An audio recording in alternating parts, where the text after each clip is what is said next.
అందరికీ నమస్కారం. ఈరోజు మనం ఒక అద్భుతమైన యాత్రకు వెళ్తున్నాం.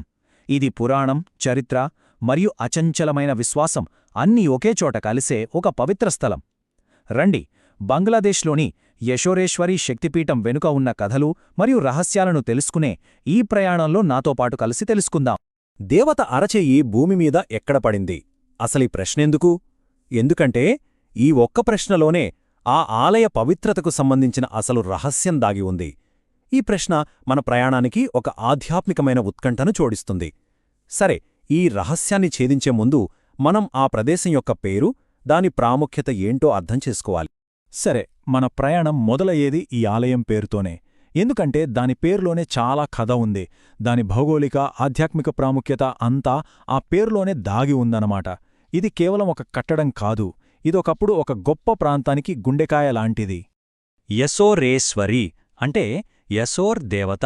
యశోర్ అనేది ఒకప్పటి చారిత్రక ప్రాంతం. అంటే ఈ ఆలయం కేవలం ఒక పుణ్యక్షేత్రమే కాదు, ఒకప్పుడు ఆ ప్రాంతం మొత్తానికి ఒక సాంస్కృతిక మరియు ఆధ్యాత్మిక కేంద్రంగా ఉండేది. ఈ ఆలయాన్ని ఇంకా ప్రత్యేకంగా మార్చేదేంటో తెలుసా? దాని లొకేషన్. ఇది బంగ్లాదేశ్లో సుందర్బన్స్ మడ అడవుల అంచున ఈశ్వరీపూర్ అనే ఒక చిన్న, ప్రశాంతమైన గ్రామంలో ఉంది. అక్కడ ఆ ఆలయ గంటల శబ్దం, పక్షుల కిలకిలలు, ఆ నదీనుంచి వచ్చే చల్లటి గాలి, అబ్బో, ఆ వాతావరణమే మనల్ని వేరే లోకంలోకి తీసుకెళ్తుంది. మరి ఇంత ప్రశాంతంగా ఉండే ఈ ప్రదేశం ఇంత పవిత్రమైన శక్తిపీఠంగా ఎలా మారింది? దీని వెనక ఒక పెద్ద పురాణగాథ ఉంది, ఒక దైవిక త్యాగముంది. పదండి, ఆ కథ ఏంటో చూద్దాం. ఈ కథ మొదలయ్యేది సతీదేవి మహాయాగంతో. తన తండ్రి దక్షుడు చేసిన యాగంలో తన భర్త అయిన శివుడికి జరిగిన అవమానాన్ని ఆమె అస్సలు భరించలేకపోయింది. దాంతో ఆమె యోగాగ్నిలో తనను తానే ఆహుతి చేసుకుంది. ఇక తన ప్రియసతి మరణంతో శివుడి దుఃఖానికి అంతు లేకుండా పోయింది. ఆమె నిర్జీవ దేహాన్ని తన భుజాలపై వేసుకొని విధ్వంసకర రుద్రతాండవం మొదలుపెట్టాడు. ఆ తాండవానికి మొత్తం సృష్టే కంపించిపోయింది. ఈ ప్రళయం నుంచి సృష్టిని కాపాడటానికి విష్ణుమూర్తి రంగంలోకి దిగాడు. తన సుదర్శన చక్రంతో సతీదేవి దేహాన్ని ఖండించాడు.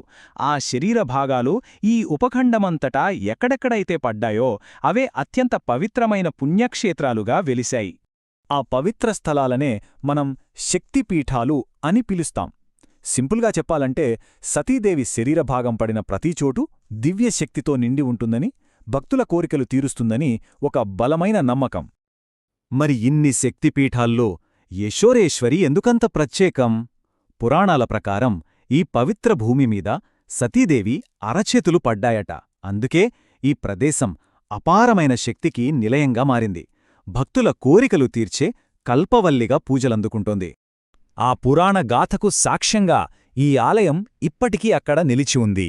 సరే, ఇప్పుడు మనం మాటలు కట్టిపెట్టి ఆ పవిత్ర ప్రాంగణంలోకి అడుగు పెడదాం. అక్కడి విశేషాలేంటో చూద్దాం రండి. లోపలికి అడుగు పెట్టగానే మనకు మొదటగా అమ్మవారు కొలువై ఉన్న గర్భగుడి కనిపిస్తుంది. అలాగే పెద్ద పెద్ద పూజలు, ఉత్సవాలు చేయడానికే శివదాలన్ అనే ఒక మండపం కూడా ఉంది.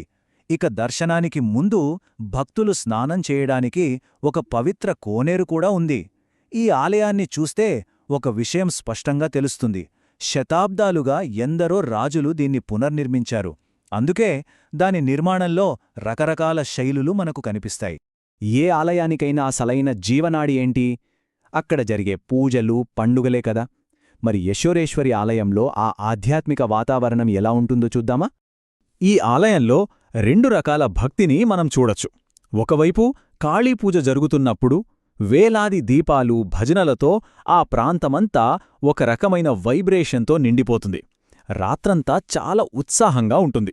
మరోవైపు ప్రతి మంగళ, శనివారాల్లో జరిగే వారపు పూజలుంటాయి. ఇవి చాలా ప్రశాంతంగా, నిశ్శబ్దంగా, ఎవరి భక్తిలో వారు లీనమయ్యేలా ఉంటాయి. సరే, ఇంత గొప్ప ఆలయం గురించి విన్న తర్వాత చాలామందికి అక్కడికి వెళ్లాలననిపిస్తుంది కదా. మరి అలాంటి వాళ్లకోసం ఇప్పుడు కొన్ని ప్రాక్టికల్ టిప్స్. ఈ యాత్రను ఈజీగా ఎలా ప్లాన్ చేసుకోవాలో చూద్దాం. ఒక విషయం గుర్తుంచుకోవాలి, ఈ ఆలయం కొంచెం రిమోట్ ఏరియాలో ఉంది. సో ఢాకా లేదా కోల్కతా నుంచి ముందుగా సత్ఖీరా అనే టౌన్కి చేరుకోవాలి. అక్కడ్నుంచి లోకల్ ట్రాన్స్పోర్ట్ అంటే మైక్రోబస్ లేదా ఆటో రిక్షా లాంటివి పట్టుకుని శ్యామ్ నగర్కి వెళ్ళాలి. ఫైనల్గా అక్కడ్నుంచి ఈశ్వరీపూర్ గ్రామానికి చేరుకుంటారు. మరి ఎప్పుడు వెళ్తే బాగుంటుంది? బెస్ట్ టైం అంటే అక్టోబర్ నుంచి ఫిబ్రవరి మధ్య. ఆ టైంలో వాతావరణం చల్లగా చాలా బాగుంటుంది. పైగా కాళీపూజ, దుర్గాపూజ లాంటి పెద్ద పండుగలు కూడా అప్పుడే జరుగుతాయి. ఒకవేళ మీరు వేరే టైంలో వెళ్తే, అంటే మార్చ్ జూన్లో అయితే ఎండలు ఎక్కువగా ఉంటాయి. జూలై సెప్టెంబర్లో వర్షాలుంటాయి. సో దానికి తగ్గట్టు ప్రిపేర్ అవ్వాలి. ఇక్కడ చాలామంది కన్ఫ్యూజ్ అయ్యే ఒక చిన్న విషయముంది. యశోరేశ్వరి, జటేశ్వరి, జోహరేశ్వరి ఈ పేర్లు వినడానికి ఒకేలా ఉంటాయి, కానీ ఇవి వేర్వేరు ఆలయాలు. మనం మాట్లాడుకుంటున్నది యశోరేశ్వరి గురించి. ఇది బంగ్లాదేశ్లో ఉంది. ఇక్కడే సతీదేవి అరచేయి పడిందని నమ్మకం. సో మీ ప్లానింగ్లో ఈ విషయం గుర్తుంచుకోండి, కన్ఫ్యూజ్ అవ్వకండి. ఫైనల్గా కొన్ని ముఖ్యమైన సూచనలు. ఆలయానికి వెళ్ళినప్పుడు మర్యాదగా ఉండే బట్టలు వేసుకోండి. అక్కడ ఏటీఎంలు ఎక్కువగా ఉండకపోవచ్చు, కాబట్టి కొంచెం క్యాష్ దగ్గర పెట్టుకోండి. ఫోటోలు తీసే ముందు పర్మిషన్ అడగడం మర్చిపోవద్దు. ఇంకా ముఖ్యంగా అక్కడి లోకల్ గైడ్స్ని హైర్ చేసుకోవడం, వాళ్ళమ్మే వస్తువులు కొనడం లాంటివి చేస్తే స్థానిక సమాజానికి కూడా మనం సపోర్ట్ చేసినట్టుంటుంది. యశోరేశ్వరి ఇది కేవలం ఇటుకలతో కట్టిన గుడి కాదు. ఇది ఒక కథ, ఒక నమ్మకం, ఒక ప్రాంతపు చరిత్రకు సజీవ సాక్ష్యం. ఒక్కసారి ఆలోచించండి. పురాణం, చరిత్ర, లక్షలాది మంది విశ్వాసం ఇవన్నీ ఒకే చోట కలిసినప్పుడు ఆ ప్రదేశానికి ఎంతటి శక్తి వస్తుంది కదా! ఈ ఆలోచనతో ఈనాటి మన యాత్రను ముగిద్దాం. నమస్కారం.